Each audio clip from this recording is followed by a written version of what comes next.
chapter and the second part of the sound of music. The second chapter and the second part of sound of music. Okay, the first one I have already taught you, that's why the second one.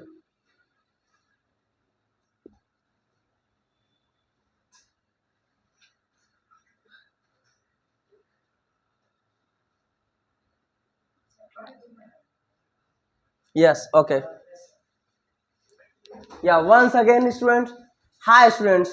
We are just going to learn the very important lesson of class 9th grade, even in CBSE board and UP board both.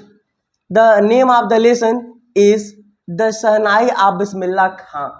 हम लोग क्या पढ़ने जा रहे हैं? Shehnai of Bismillah Khan. आखिर में बिस्मिल्लाह खां कौन है? Who is Bismillah Khan?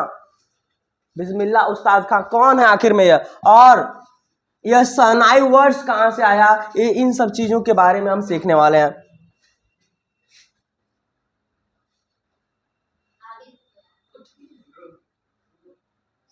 Yes. Emperor Aurangzeb banned the playing of a musical instrument called pungi in the royal residence. It had a shrill unpleasant sound. लिखा हुआ है एम्परर औरंगजेब, सम्राट औरंगजेब. कौन भाई? एम्परर औरंगजेब, सम्राट औरंगजेब ने बैन कर दिया था playing the musical instrument called pungi, कि भैया हमारे राज्य में कोई पुंगी नहीं बजाएगा.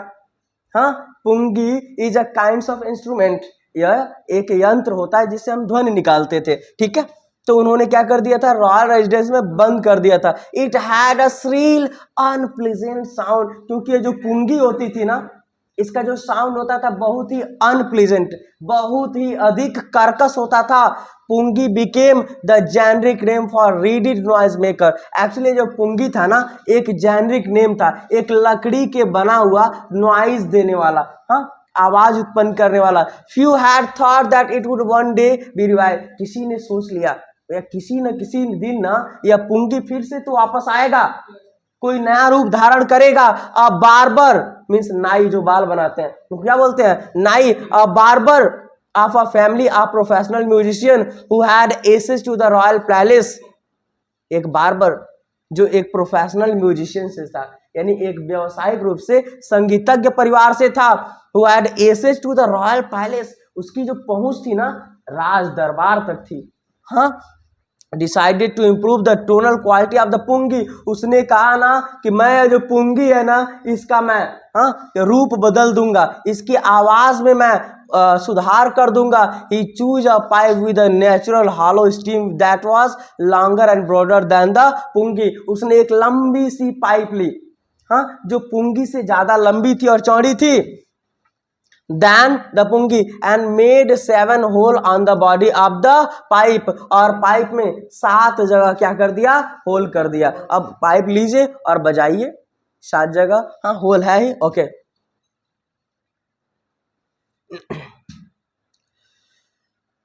when he played on it,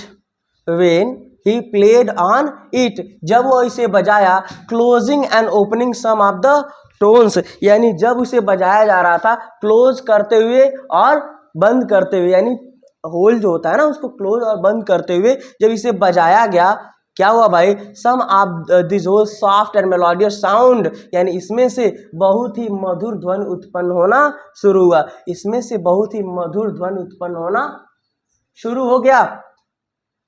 yes, switch on the fan.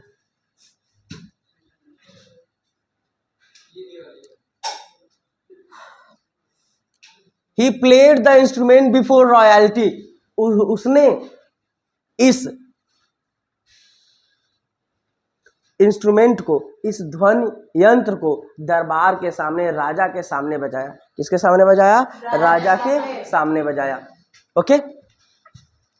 And royal everyone was impressed. और सभी लोगों ने इस ध्वनि को सुन करके इम्प्रेस हो गए. सभी लोग क्या हो गए? ध्वनि को सुन के इम्प्रेस हो गए. The instrument so different from the pungi had to be given a new name. यह जो यंत्र था ना, यह पुंगी से अलग था, इसलिए इसका अब की अलग नाम देना था. इसका कैसा नाम देना था? अलग नाम देना था. एज द स्टोरी गोज, जैसा कि स्टोरी कही जाती है। Since it was the first place in the Shah chamber and was place by a nai barber, the instrument was named shehnai. Actually ना इस यंत्र को किसने बनाया था? एक नाई ने बनाया था। और किसने बजाया था? एक नाई ने बजाया था। और यह एक शाह के दरबार में बजाया गया। किसके दरबार में? शाह के दरबार में बजाया गया और इसे एक नाई ने बनाया, इसीलिए बन गया शहनाई। क्या बन गया? शहनाई। शाह के दरबार में नाई ने बनाया, इसीलिए इस यंत्र का नाम बन गया क्या? शहनाई।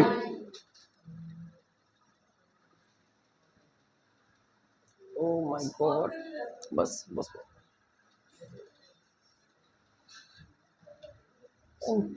नीचे। हाँ, दैट इज कॉल्ड पुंगी। हाँ, मैं तेरा पुंगी बजा दूंगा वो वाला। आप यह ना समझे से कुछ और बजाना होता है। एक्चुअली यह पुंगी एक प्रकार का क्या होता था? यंत्र होता था। और यह आपका शहनाई। हाँ, अगर मान लीजिए इस लड़की की शादी हुई और शादी में शहनाई नहीं बजी, हाँ, तो फिर शादी का कोई मतलब नहीं रह गया। शादी हो और शहनाई ना बजे, मजा नहीं आएगा। हाँ, ओके।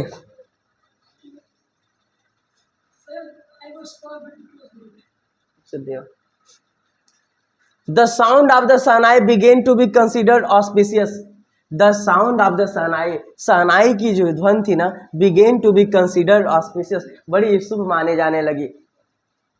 शहनाई की ध्वनि बहुत ही शुभ मानी जाने लगी। And for this reason it is still played in the temples and is an indispensable component of north Indian wedding. इसी के कारण यह मंदिरों में बजाया जाने लगा। और उत्तरी भारतीय शादियों का तो एक ऐसा कंपोनेंट बन गया जिसके बिना शादी अधूरा है। उत्तरी भारत में शहनाई 9 बजे शादी में तो कुछ मजा नहीं आने वाला है। In the past the shehnai was part of naubat and tradition ensemble of 9 instrument. पहले समय में ना यह जो शहनाई होता था, यह 7 प्रकार के इंस्ट्रूमेंट को मिलाकर के शहनाई बजाया जाता था। ठीक है। The shehnai was part of the naubat or traditional ensemble of 9 instrument found at royal court. हर जगह नहीं मिलता था, केवल राज दरबार में मिलता था। Till recently it was use only in temples and wedding, केवल मंदिरों में और शादियों में मिलता था। The credit for bringing this instrument on to the classical stage goes to Ustad Bismillah Khan.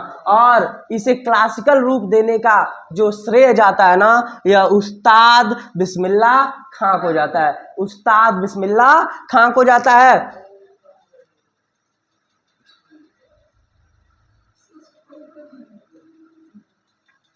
As of 5 year old, जब उस्ताद बिस्मिल्लाह खां, कौन? उस्ताद बिस्मिल्लाह खां 5 वर्ष के थे, बिस्मिल्लाह खां played gilli danda near a pond in the ancient state of Dumraon in Bihar. अब आप समझ लीजिए, उस्ताद बिस्मिल्लाह खां बिहार के रहने वाले थे। कहाँ के रहने वाले थे? बिहार। और बिहार में एक स्थान है डुमराव। क्या स्थान है? डुमराव है। वहीं पर एक पॉन्ड था, तालाब था, वहीं पर बिस्मिल्लाह खां साहब गिल्ली डंडा खेलते थे। क्या खेलते थे? गिल्ली डंडा खेलते थे। He would regularly go to nearby Bharat ji temple to sing the Bhojpuri Chaita. और वह बगल में एक मंदिर था बिहारी जी का, कृष्ण भगवान का, वहाँ पर जाते थे और भोजपुरी गाना गाते थे। उसका नाम क्या था? चैता। कौन सा गाना गाते थे? Chaita. At the end of which he would earn a big laddu weighing 1 kg to 5 means 1.25 kg 1/4 kg 1/4 means 1 kg and 250 gram, it means 1.25 kg। वह यानी चैता गाते थे और इनाम उन्हें मिलता था 1.25 kg का एक लड्डू।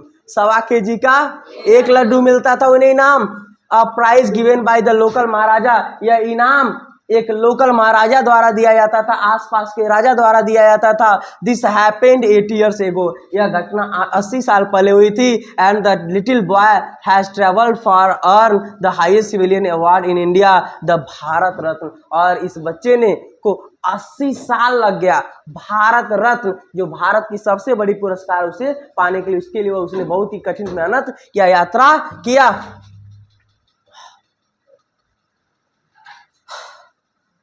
बॉर्न ऑन 21 मार्च 1916, इनका जन्म 21 मार्च 1916 में हुआ था। कब हुआ था? 21 मार्च 1916 में हुआ था। Bismillah belongs to a well known family of musician from Bihar. Bismillah Khan Bihar के एक संगीतज्ञ विभाग से भी, संगीतज्ञ परिवार से संबंधित थे। Well known family for musician from Bihar. His grandfather रसूल बख्श खान, इनके दादाजी का नाम था रसूल बख्श खान। क्या नाम था? Rasool Bakhsh Khan was the shehnai nawaz of the Bhojpur king's court and Bhojpur राजा के दरबार में एक बहुत ही अच्छे सनाई नवाज थे यह। हिज फादर पैगंबर बख्श, और इनके पिता का नाम क्या था? पैगंबर बख्श था। And other paternal ancestor were also great shehnai player, और भी जो परिवार के जो सदस्य थे वो भी शहनाई बजाते थे। क्या करते थे? शहनाई बजाते थे। The young boy took to music early in life, इस युवा लड़के ने संगीत को अपना जीवन बना लिया। इस युवा लड़के ने, the young boy took to music early in life, music को ना अपने जीवन के प्रारंभ में ही स्वीकार कर लिया। एट द एज ऑफ 3 साल की अवस्था में, when his mother took him to his maternal uncle house, जब इसकी माँ इसे मैटरनल अंकल के घर ले गई इन बनारस। बनारस में Bismillah was fascinated watching his uncle practice the shehnai. Bismillah मामा जी जब बजाते थे ना, शहनाई बजाते थे, एकदम आनंदित हो जाते थे, आकर्षित हो जाते थे, खुश हो जाते थे। Soon Bismillah started accompanying his uncle Ali Bakhsh to Vishnu temple of Banaras, और जल्द ही अपने मामा जी अली बख्श के साथ वह एक मंदिर है बनारस में, विष्णु टेम्पल पे जाया करते थे।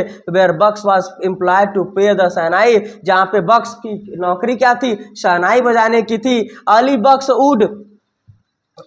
would play the shehnai and Bismillah would sit captivated for hours and Ali बख्श शहनाई बजाते थे, और उनके शहनाई के आवाज़ से मुग्ध हो करके यह क्या करते थे?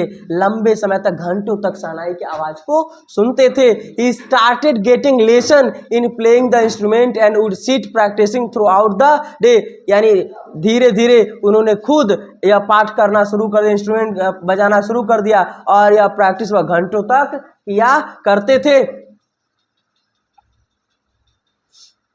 For years to come, the temple of Balaji and Mangla Maiya and the bank of the Ganga became the young apprentice of favorite haunt where he could practice in solitude. यह जो स्थान था, बालाजी का मंदिर, मंगला मैया मंदिर और गंगा नदी का किनारा, जहाँ पर यह लड़का घंटों तक यहाँ पर प्रैक्टिस करता था। उसका प्रसिद्ध फेवरेट मतलब उसका पसंदीदा स्थान बन गया था, जहाँ पर वो लंबे समय तक सॉलिट्यूड में, एकांत में प्रैक्टिस करता था। The flowing waters of the Ganga inspired him to improve and invent raag that were earlier considered to be played, the raag of the shehnai. Ganga के नदियों की जो पानी थी, यह जो मंदिरें थी, यह इस बच्चा को प्रेरणा देती थी, और यह अलग अलग शहनाई के रागों को इन्वेंट करता गया। इसे ही बोलते हैं शहनाई के धुन, शहनाई के राग। एट द एज ऑफ 14 साल की अवस्था में Bismillah accompanied his uncle to the Allahabad music conference. Bismillah Khan अपने चाचा जी के साथ, किसके साथ? चाचा जी के साथ प्रयागराज इलाहाबाद के म्यूजिक कॉन्फ्रेंस सम्मेलन में गए। At the end of his recital, और जैसे ही वह बजा के समाप्त किए, शहनाई बजा के समाप्त किए, उस्ताद फैयज खां ने क्या किया? उसके सिर पर थपथपाया। क्या किया? थपथपाया, पैट किया, बॉयज बैक साइड, और उन्होंने कहा work hard and you shall make it, कठिन परिश्रम करो, तुम इसमें निपुण हो जाओगे। With the opening of the All India Radio in Lucknow in 1938, 1938 में जब यही लखनऊ में ऑल इंडिया रेडियो चालू हुआ, केम बिस्मिल्लाह बिग ब्रेक, बिस्मिल्लाह के जीवन में एक बहुत ही अच्छी उछाल आई। He soon became an often heard shehnai players on radio. सबसे पहले वही रेडियो पर शहनाई बजा और सबसे ज़्यादा लोग उन्हीं को सुनते थे। When India gained independence in 15 अगस्त 1947, जब 15 अगस्त 1947 में देश आज़ाद हुआ, Bismillah Khan became the first Indian to greet the national with his shehnai. तो सबसे पहले इस राष्ट्र का सम्मान करने के लिए बिस्मिल्लाह खां ने शहनाई से राष्ट्र को सम्मानित किया। First Indian to greet the nation with his shehnai, सबसे पहला भारतीय बने जिन्होंने राष्ट्र ध्वज को, राष्ट्रगीत को शहनाई से नवाजा। He poured his heart out into the राग काफी from the Red Fort in the audience which include Pandit Jawaharlal Nehru. वह अपने हृदय से राग को ऐसे पिरो दिए, ऐसे उन्होंने उसमें राग डाल दिया कि वह बहुत ही जीवंत लगने लगा, जिसमें पंडित जवाहरलाल नेहरू भी थे।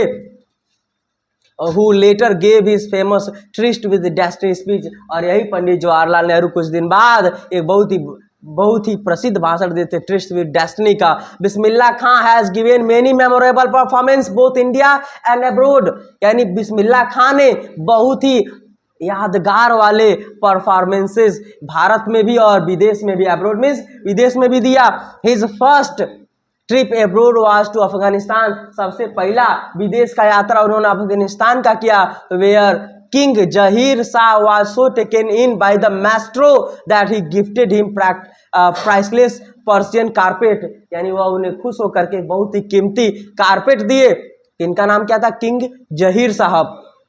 एंड अदर शॉनेयर, और भी यादगार वाले उपहार इन्हें दिया गया। The king of Afghanistan was not the only one to be fascinated with the Bismillah Khan music. केवल किंग जहीर साहब ही नहीं थे जो इनके संगीत से, जो इनके राग से बहुत ही अधिक फैसिनेटेड, आकर्षित हुए, खुश हुए।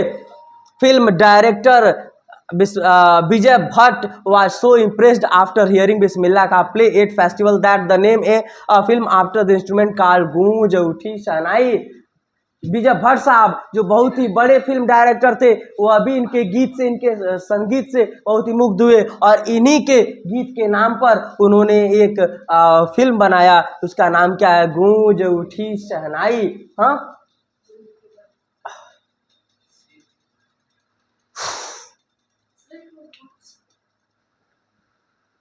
Film was a hit, film एकदम हिट हो गया।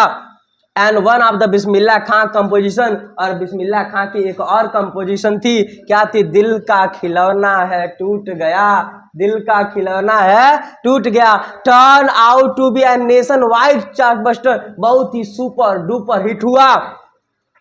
Despite this huge success in the salute world, Bismillah Khan venture in film music were limited to 2। इतना बेहतरीन काम करने के बाद भी बिस्मिल्लाह खां केवल 2 ही फिल्मों तक रह गए, लिमिटेड रह गए।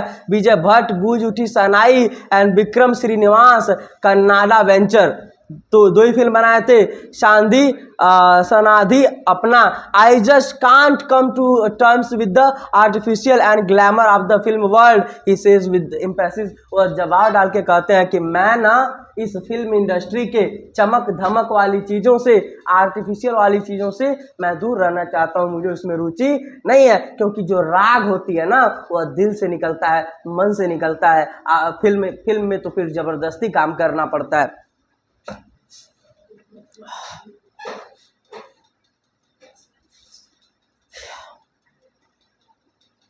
Awards and recognition came thick and fast, खूब सारे पहचान और पुरस्कार इन्हें दिए गए। Bismillah Khan became the first Indian to be invited to perform at the prestigious Lincoln Center hall in the United State of America. इन्हें परफॉर्म करने के लिए प्रेस्टिजियस लिंकन सेंटर हॉल में बुलाया गया, अमेरिका में। ये also took part in the world exposition in Montreal, और इन्हें वर्ल्ड एक्सपोजिशन इन मॉन्ट्रियल में बुलाया गया। In Cannes art festive and the Osaka trade fair, यानी आर्ट फेस्टिव और ओसाका में भी इन्हें बुलाया गया। So well known did he became the internationally that an auditorium in Tehran was named after him. इतना प्रसिद्ध हुए कि तेहरान में उन्हीं के नाम से एक ऑडिटोरियम बनाया गया है, एक ऐसा ऑडिटोरियम जहाँ पे जनता देखती है और लोग वहाँ पे परफॉर्म करते हैं। ताहर क्या है ये? ताहर मास्क्यू Ustad Bismillah Khan. National award like the Padma Shri, Padma Bhushan and Padma Vibhushan were conferred on him. इन्हें पद्म श्री, पद्म भूषण और पद्म विभूषण जैसे बड़े बड़े पुरस्कार इन्हें मिले इन 2001 2001 की बात है। अभी 2001 की बात है। Ustad Bismillah Khan was awarded India's highest civilian award. Bharat के सबसे बड़े अवार्ड से उन्हें नवाजा गया, द भारत रत्न। उसका क्या वो है नाम, Bharat Ratna. With the covert award resting on his chest and his eyes glinting with rare happiness he said. अपने छाती पर इन पुरस्कारों को सजाते हुए इसकी खुशी में, इनकी आंखों में चमक के साथ इन्होंने कहा था, all I would like to say is teach your children music. मैं बस यही लोगों से कहना चाहूँगा कि बच्चों को संगीत सिखाया जाए। This is Hindustan richest tradition. यह भारत की सबसे धनाढ्यतम परंपरा है। Even the west is now coming to learn our music. यहाँ तक कि विदेश के लोग भी यहाँ पर आकर के म्यूजिक सीख रहे हैं, संगीत सीख रहे हैं। In spite of having travelled all over the world, पूरा संसार घूमने के बाद Khan Sahab as he is fondly called, जैसा कि उन्हें लोग शौक से खान साहब कहते थे। उस्ताद बिस्मिल्लाह खां को खान साहब कहते थे। As exceedingly fond of Banaras, जो बनारस के बड़ी शौकीन थे, बनारस में रहना पसंद करते थे। डुमराव, बिहार के डुमराव में रहना पसंद करते थे। And they remain for him the most wonderful towns of the world. और उन्हें लगता था कि यही संसार के सबसे खूबसूरत शहर हैं, डुमराव और Banarasi. A student of his once wanted him to head a shehnai school in USA. America में उन्हीं का एक विद्यार्थी चाह रहा था कि वो अमेरिका के स्कूल के हेड बन जाए। क्या बन जाए? हेड बन जाए। And the student promise to recreate the atmosphere of Banaras by replacing the temples there. और स्टूडेंट ने प्रॉमिस किया, गुरुजी आ जाइए, मैं बनारस की तरह मंदिरें इसे अमेरिका में बनवा दूंगा। हाँ, बट खान साहब asked him if he would be able to transport river Ganga as well। अच्छा ठीक है भाई साहब, मेरे विप्रिय विद्यार्थी, मान रहा हूँ कि आप मंदिर बनवा देंगे, लेकिन क्या आप गंगा नदी को बनारस से उठा करके अमेरिका ला पाएंगे? खान साहब ने उससे पूछा था।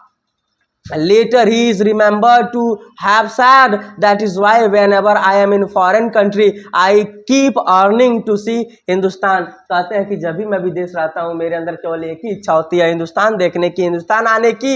While in मुंबई में रहता हूँ, I think of only Banaras, तो मुझे केवल बनारस की याद आती है। एंड द होली गंगा, पवित्र गंगा की याद आती है। And while in Banaras I miss the unique मठ आप डुमराव। और जब मैं बनारस रहता हूँ तो मेरा मन करता है कि जहाँ पर मैं गिल्ली डंडा खेलता था, जहाँ बालाजी के मंदिर में भोजपुरी चैता गाता था, मैं उस डुमराव गांव में आ जाऊं।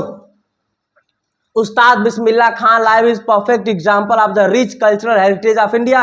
उस्ताद बिस्मिल्लाह खां का जीवन एक पूर्ण रूप से एक अच्छा धनाढ्यतम सांस्कृतिक विरासत वाली भारत का हिस्सा है। One that effortlessly accept that a devout Muslim like him can every naturally play the Sahnai every morning at the Kashi Vishwanath temple. और इस समय सावन के महीने में जो काशी यानी वाराणसी में विश्वनाथ मंदिर पर लंबी लाइनें लगी हुई हैं, एक मुसलमान होने के बावजूद भी सुबह में उठ करके और शहनाई बजाने का काम यही बिस्मिल्लाह खां वहाँ पर करते थे। उस्ताद बिस्मिल्लाह खां पास्ड अवे 21 अगस्त 2006 में इनकी मृत्यु हुई थी एट द एज ऑफ 90 साल की अवस्था में। आफ्टर प्रोलॉन्ग इलनेस, लंबे समय तक बीमार होने के बाद, he was given a state funeral and the government of India declared one of the international morning. और इन्हीं के नाम पर हमारे सरकार ने एक अंतर्राष्ट्रीय तौर पे छुट्टी की थी कि उनके नाम पर हम लोग क्या करेंगे, कॉन्डोलेंस करेंगे, ठीक है, उन्हें याद करने के लिए।